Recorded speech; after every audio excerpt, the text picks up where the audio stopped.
امی نے گھر کے قریب ایک تعلیمی ادارہ کھول رکھا تھا۔ وہ تمام دن اس ادارے میں مصروف رہتی تھی۔ ابو بزنس مین تھے، وہ بزنس کرتے تھے، صبح کے گئے رات کو گھر آتے تھے۔ میرا ایک ہی بھائی تھا، جس کا نام علی تھا۔ ان دنوں علی لندن اعلیٰ تعلیم کے لیے گیا ہوا تھا۔ تب ہی ستارہ اداس رہتی تھی۔ ستارہ میری پھوپھی ذات تھی۔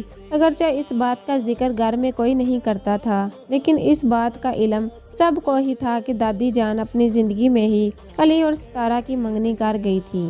تب ہی جب وہ اکیلی ہوتی تو بھائی اسے ستارہ کی بجائے منگیتر کہہ کر بلاتے تھے۔ وہ بہت غصہ ہوتی تھی اور کہتی تھی، دیکھو علی، آئندہ مجھے یوں مت بلانا، بلکہ میرے نام سے پکارا کرو۔ منگیتر کہہ کر اس لیے بلاتا ہوں کہیں تم اس بات کو بھول نہ جاؤ۔ بھائی کی خواہش تھی کہ وہ اعلیٰ تعلیم کے لیے لندن جائیں، سو چلے گئے۔ اب ہی سے ستارہ کھوئی کھوئی سی رہنے لگی تھی۔ وہ ہمارے گھر آتی تو ادھر ادھر دیکھتی رہتی۔ تب میں پوچھتی، ستارہ کیا ہوا ہے؟ تمہاری کوئی چیز کھو گئی ہے کیا؟ اس پر وہ اور اداس ہو جاتی، لیکن کبھی کبھی میرے اس سوال کا جواب نہ دے پاتی تھی۔ ایک بار علی بھائی چھٹیوں میں چند دن کے لیے لندن سے آئے تھے، لیکن پھپھو کے گھر سے اسے کوئی ایئرپورٹ لینے نہ آیا تھا۔ بھلا پھر ستارہ کیسے آتی؟ جہاز سے اترتے ہی بھائی کی نگاہیں اسے تلاش کرنے لگی۔ وہ ادھر ادھر دیکھنے لگا۔ تب ہی امی نے پوچھا، بیٹا علی کیا ہوا ہے؟ کیا کوئی چیز گم ہو گئی ہے جس کو تلاش کر رہے ہو؟ اس پر وہ شرمندہ سا ہو گیا۔ 2 دن بعد ستارہ اپنی بڑی بہن عمارہ کے ساتھ آئی۔ باجی عمارہ شادی شدہ تھی۔ وہ بھائی سے مل کر اپنے گھر لوٹ گئی، لیکن ستارہ کو امی نے جانے نہ دیا۔ بولی، اتنے دن بعد آئی ہو اور ابھی جا رہی ہو، 2-4 دن ہمارے پاس رہو، تمہیں بعد میں خود تمہارے گھر چھوڑ آؤں گی۔ ستارہ ہمارے گھر رہ گئی۔ میں کالج چلی جاتی اور امی اپنے ادارے۔ گھر میں علی بھائی اور ستارہ رہ جاتے تھے۔ اب وہ ستارہ کو منگیتر نہیں کہتا تھا، کیونکہ وہ بڑی ہو گئی تھی اور بھائی سوچتا تھا کہ یہ برا نہ مان جائے۔ انہی دنوں ہمارا ایک کزن فاہر ہمارے گھر آیا ہوا تھا۔ وہ ستارہ کی چھوٹی بہن عمرانہ کو پسند کرتا تھا۔ اس نے اپنے دل کی بات علی بھائی سے کہہ دی تو بھیا نے بھی اپنے دل کی بات اس سے کہہ دی۔ بس یہاں سے ہی ان کی زندگی میں بربادی کا آغاز ہوا۔ اسد بھی ہمارا کزن تھا۔ وہ ستارہ کا بڑا بھائی تھا اور علی بھائی سے اس کی بہت بنتی تھی۔ دونوں بچپن کے دوست تھے۔ ایک دن اسد نے بھائی سے پوچھا، علی، تم تو لندن میں ہوتے ہو، کسی سے پیار کرتے ہو؟ کسی سے بھی نہیں، بھائی نے جواب دیا۔ ظاہر ہے وہ ستارہ کا نام کیسے لیتا؟ بھلا کوئی بھائی یہ برداشت کر سکتا ہے کہ اس کی بہن سے کوئی پیار کرے؟ یوں ستارہ کو بھی اپنے بھائی کا خیال تھا۔ وہ اس کی غیر موجودگی میں بھی ہمارے گھر رہتی تو بہت رکھ رکھاؤ سے رہتی تھی۔ جان بوجھ کر علی بھائی سے دور دور رہتی اور کوئی پیار والی بات نہیں کرتی تھی۔ بس ہر وقت لڑائی والے تیور بنائے رکھتی تھی۔ بھائی اس کی لڑائی کو بھی پیار ہی سمجھتا تھا۔ بھائی ہفتے میں 2 یا 3 بار کوئی نہ کوئی بہانہ کر کے پھپھو کے گھر چلا جاتا تھا۔ اب ستارہ غصے سے کہتی، علی، تم روز روز کیوں ہمارے گھر آ جاتے ہو، جبکہ تم مجھے بہت ہی برے لگتے ہو؟ وہ جواب دیتا، اچھا تو میں ابھی واپس چلا جاتا ہوں۔ اس بات پر بھی اس کو غصہ آ جاتا اور پھپھو اسی کو ڈانٹتی، ستارہ خبردار جو تم نے میرے بھتیجے کو کچھ کہا، وہ تو چند دنوں کے لیے پاکستان میں ہے، کیا گھر آئے مہمان کو ایسا کہتے ہیں؟ بھائی خوش ہو جاتا تھا۔ بھائی اس کو چڑھاتا کہ میں بڑا تم سے ملنے آتا ہوں، مجھے تو پھپھو کی یاد آتی ہے اس لیے آ جاتا ہوں، ورنہ کبھی نہ آتا۔ اس قسم کی لڑائی کے بعد جتنی دیر بھی وہ وہاں رہتا، ستارہ اس سے ناراض ہی رہتی تھی، لیکن جو ہی وہ جانے کی تیاری کرتا وہ معافی مانگنے لگتی، کہتی، مجھے معلوم ہے تم میری باتوں سے خفا ہو گئے ہو، اچھا چلو اب نہیں کہوں گی، مان جاؤ، مت جاؤ ابھی۔ ان دنوں دونوں کی باتیں اس قدر معصوم تھی کہ کیا بتاؤں۔ بھائی کی مذاق کرنے کی عادت تھی۔ وہ اس کو تنگ کرنے کو کہتا کہ آج مجھے فلاں لڑکی نے کہا ہے کہ تم مجھے اچھے لگتے ہو۔ اس پر وہ کہتی، تو جاؤ اس لڑکی کے پاس، یہاں کیوں آئے ہو؟ وہ اتنی معصوم تھی کہ اپنے ہی منگیتر کو کبھی کبھی علی بھائی کہہ کر بلانے لگتی تھی۔ تب بھائی کو غصہ آ جاتا۔ وہ کہتا کہ دیکھو، تم مجھے بھائی نہ بلایا کرو، میں تمہیں بھائی کیوں نہ بلاؤں؟ بھائی نہ بلاؤں تو کیا دادا کہوں؟ تم میرے کزن ہو اور کزن بھی بھائی ہی ہوتے ہیں، وہ تڑاک سے جواب دیتی۔ اب پھپھو اس کو ڈانٹ دیتی کہ تم علی سے بحث مت کیا کرو۔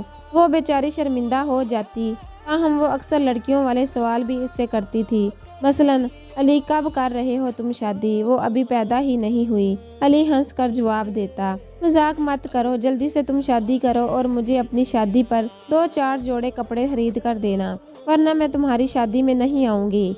3-4 की क्या बात है, 3-400 भी कहोगी तो खरीद दूंगा।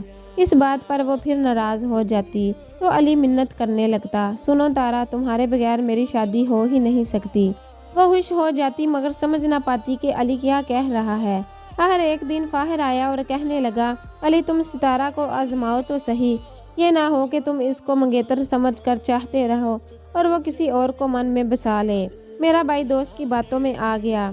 एक दिन जब वो हमारे घर आई हुई थी, अली ने एक हाथ इसे देकर कहा कि सामने वाले घर में जो लड़की नसरीन रहती है, इसको ये हाथ दे देना और कहना कि कोई बहाना करके हमारे घर आ जाओ।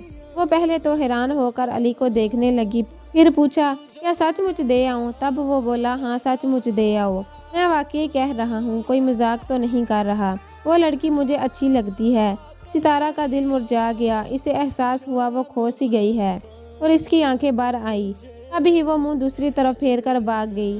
हालांकि अली इस रोज से कबल नसरीन को जानता तक न था, बस नाम सुना था, लेकिन जब सितारा ने जाकर इसे हाथ दिया तो नसरीन बहुत खुश हुई। शायद वो मेरे भाई को अपने घर की खिड़की से चुपके चुपके देखा करती थी और इस बात को फाहिर ने नोट कर लिया था। वो फौरन इसके साथ घर आ गई। सितारा ने इसे ड्राइंग रूम में बिठाकर नौकर से कहा कि अली से कहो कि नसरीन आ गई है। अब तो अली बुरी तरह फंस गया था। बहरहाल इसने नसरीन को किसी तरह टाल दिया क्योंकि इसने मजाक किया था, नहीं जानता था कि वो दौड़ी हुई आ ही जाएगी। भाई के रखाई से बात करने पर नसरीन को शर्मिंदगी महसूस हुई और वो खफा होकर वापस चली गई, लेकिन सितारा ने इन दोनों की बातें सुन ली थी।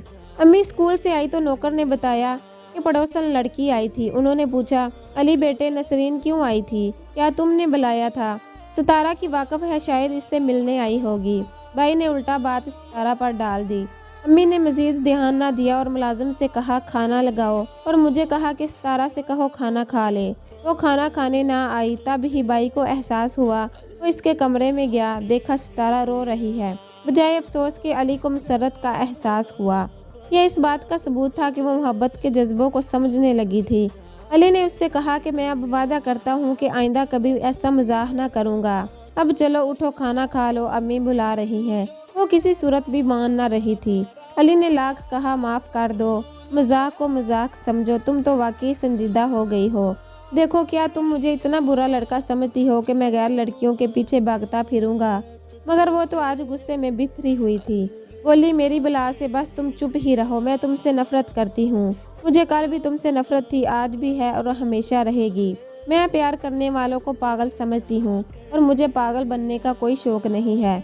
अली इसे मनाता रहा और बड़ी मुश्किल से खाने की मेज तक लाया क्योंकि अम्मी खाने पर इंतजार कर रही थी और इसका रोना बंद ही ना हो रहा था। अम्मी ने इसकी सुरख आंखों को देखकर मामला भांप लिया। मुझसे पूछा कि क्या तुम्हें पता है सितारा क्यों रोई है? नहीं अम्मी, मैंने जवाब दिया।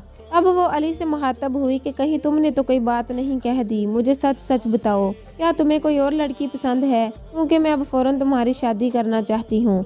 अम्मी की बात सुनकर भाई खाना खाते खाते हंस पड़ा। बोला, हाँ अम्मी, एक है तो पागल लड़की, लेकिन वो तो मुझे ही पागल समझती है। अम्मी ने पूछा, तुम अपनी किसी फूफो की बेटी की जानिब तो नहीं इशारा कर रहे? मैं इतनी जल्दी सब कुछ आपको नहीं बता सकता, बाद में बताऊंगा। अम्मी ने तब ही सितारा की जानिब देखा। वो सर झुकाए सारी बात सुनती रही और कुछ दिन हमारे घर उदास उदास सी रह कर चली गई। एक दिन अम्मी के सर में अचानक दर्द हुआ। दर्द इतना शदीद था कि वो बेहोश हो गई। अली घर पर ना था, वो वालिद साहब की तरफ गया हुआ था। मुलाजमा ने ऑफिस फ़ोन करके इनको बुलाया। अली फौरन घर आ गया और अम्मी को डॉक्टर के पास ले गया। चेकअप हुआ तो पता चला कि दिमाग का कैंसर है और बात काफ़ी आगे जा चुकी थी। लिहाजा डॉक्टर ने बता दिया कि वक्त बहुत गुजर चुका है, बेहतर है आप इनको खुश रखें और जितने दिन जिंदगी के हैं ये हंसी खुशी से पूरे कर लें। अब्बू चाहते थे कि अम्मी को इलाज के लिए बैरून मुल्क ले जाएं, मगर डॉक्टर ने कहा इनकी ज़िंदगी सिर्फ 1 या 1.5 माह बाकी है, बेहतर है अब आप इनको कहीं लेकर ना जाएं। डॉक्टर ने ठीक बताया था। अम्मी जान 1 माह बाद फौत हो गई। हम बहन भाई इनके बगैर अधूरे हो गए क्योंकि वो ना सिर्फ हमारी माँ थी बल्कि बेहतरीन दोस्त भी थी। अम्मी की वफ़ात के 40 दिन बाद वालिद साहब ने मेरी शादी का फरीज़ा भी अदा कर दिया ताकि अली भाई मेरी शादी में शामिल हो सके। मेरी रुखसती हो जाने के बाद वो बहुत उदास और अकेला हो गया। इसी दौरान सितारा की छोटी बहन की भी मंगनी हो गई। जब फाहिर को पता चला तो इसने वालिदैन को फूफो के घर रिश्ते के लिए भेजा। अब उन्होंने जवाब दिया कि पहले तुम कहाँ थे, अब जबकि हमने बेटी की मंगनी कर दी है, रिश्ता लेने आ गए हो, अब देर हो चुकी है, मंगनी करके तोड़ी नहीं जा सकती। पहले आप लोग आ जाते तो हम जरूर रिश्ता आप लोगों को दे देते, मगर अब सवाल ही पैदा नहीं होता। इस पर फाहिर को बहुत दुख हुआ। वो बेहद गुस्से में अली भाई के पास आया। उन्होंने समझाया कि लड़की वालों की बात ठीक है, मंगनी हो गई है, अब तुमको कैसे रिश्ता मिल सकता है। जब सितारा का रिश्ता तुमको मिल सकता है तो मुझको इमराना का रिश्ता क्यों नहीं मिल सकता। मैं भी तो फूफो का रिश्तेदार हूँ। मेरी बातचीत तो इस वक्त बुजुर्गों ने तय कर दी थी जब हम अभी बच्चे थे। इस वजह से मेरा रिश्ता पक्का है, अब तुम सब्र करो, सिवाय सब्र के और कोई चारा नहीं। भाई ने ये बात सादा लुही में कही थी, लेकिन फाहिर के दिल को तीर बनकर लगी। इसने अली भाई से बेहद हसद महसूस किया। वो जल बुन कर बोला, मैं तो दोस्त समझ कर आया था और तुम मुझको सब्र का रास्ता दिखा रहे हो। तुम्हारी सितारा से शादी ना हो, फिर मैं देखूंगा तुम्हें कैसे सब्र आता है। अली इसके बिगड़े हुए तेवर देखकर समझ गया कि फाहिर को इसकी बात से बहुत तकलीफ पहुंची है। शायद वो इसके पास इसलिए आया था कि इसका दोस्त इसकी कोई ना कोई मदद जरूर करेगा। उल्टा यहाँ सब्र का भाषण सुनने को मिल गया था। फाहिर दिल का इतना खोटा निकलेगा अली सोच भी नहीं सकता था कि वो इतनी सी बात का ऐसा इंतकाम लेगा कि जिंदगी की खुशियों के लिए तरसना पड़ जाएगा।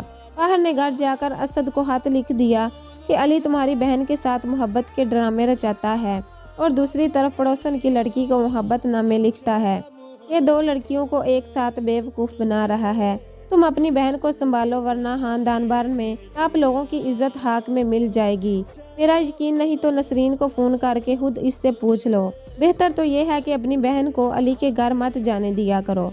जाने फाहिर ने कैसी बातें असद को कही कि असद समेत इसके घर वाले अली से नफरत करने लगे। इसके बाद फाहिर भी सामने न आया। अली अब फूफो के घर जाता तब वो लोग रुखाई से मिलते, यहाँ तक कि असद भी इससे बात ना करता।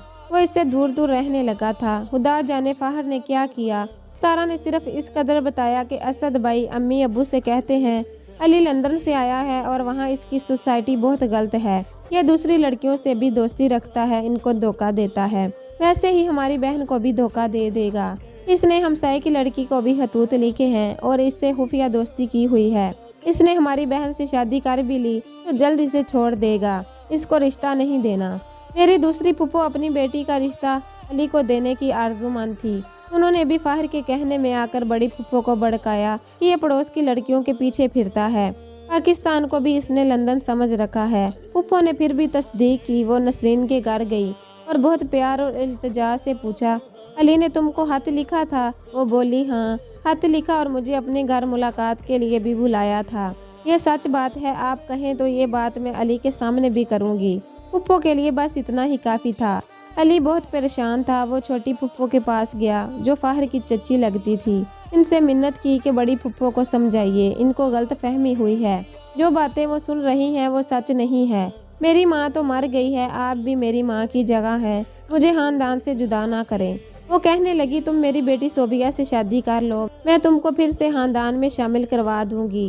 भाई को सोबिया कबूल ना थी, लिहाजा वो खानदान भर के लिए अजनबी हो गया। सितारा से रिश्ता टूटा तो अली का दिल भी टूट गया।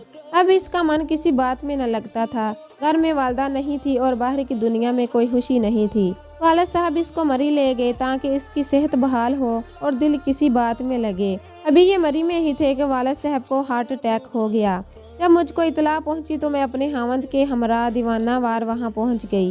ये देखकर हैरत हुई कि अब्बू की वफात पर खानदान वाले नहीं आए थे, सिर्फ सितारा, इसकी बाजी और फूफो आई थी। वो सुबह आई और शाम तक रहकर चली गई। 2-4 दिन बाद सबसे छुपकर सितारा दोबारा हमारे घर आई। मेरे गले लगकर खूब रोई। वो अब्बू और अम्मी को याद करती थी और रोती थी। इसकी ये हमदर्दी हमारे दिलों में घर कर गई।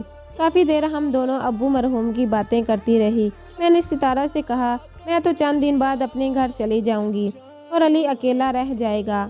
अब इसे हर हाल लंदन भी जाना है, तालीमी नया साल शुरू होने वाला है, तुम्हारी इसके बारे में क्या राय है? तब ही वो बोली, मैं तो समझती थी कि बुजुर्गों की राय हमारे बारे एक कर देने की है, लेकिन अफसोस ऐसा नहीं है।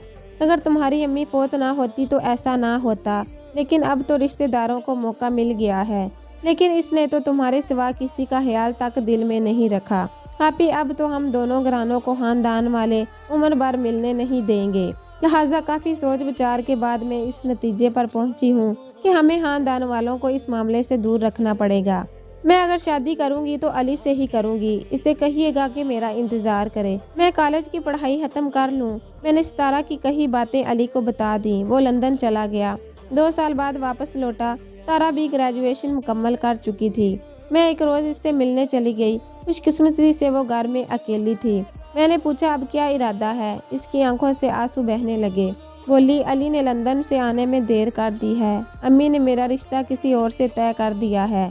میں نے کہا خدا کے واسطے ایسا نہ کہو، تم نے تو کہا تھا کہ علی کے سوا کسی سے شادی نہ کروں گی، اب اس وعدے کا کیا ہوا؟ وہ بولی امی ابو بوڑھے ہو چکے ہیں اور ابو دل کے مریض ہو گئے ہیں، علی نے 1 سال بعد آنا تھا اور 2 سال لگا دیے، میں اب کورٹ میرج بھی تو نہیں کر سکتی، ابو بیمار ہیں، ان کو کوئی صدمہ نہیں پہنچا سکتی، نہیں تو وہ جان کھو بیٹھیں گے۔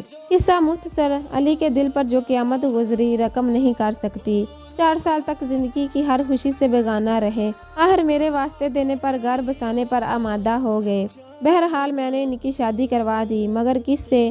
یہ سن کر حیرت ہوگی کہ جس سے ایک بار بھائی نے مذاق کیا تھا، قدرت نے اسی لڑکی سے ان کا نکاح لکھ دیا تھا۔ شاید قدرت کو ان کا مذاق اچھا نہ لگا تھا کہ اس گھر سے ہی ان کو رشتہ ملا، جس لڑکی کا مذاق اڑانے کو اس سے گھر بلا کر بے رخی کر کے اس کا دل دکھایا تھا۔ یہ سب نصیبوں کی باتیں ہوتی ہیں، انسان جو نہیں سوچتا ہو جاتا ہے اور جو سوچ رہا ہوتا ہے وہ نہیں ہوتا، اسی کو قدرت کی رضا کہتے ہیں، اور انسان اس مالک کی رضا کے سامنے بے بس ہو کر رہ جاتا ہے۔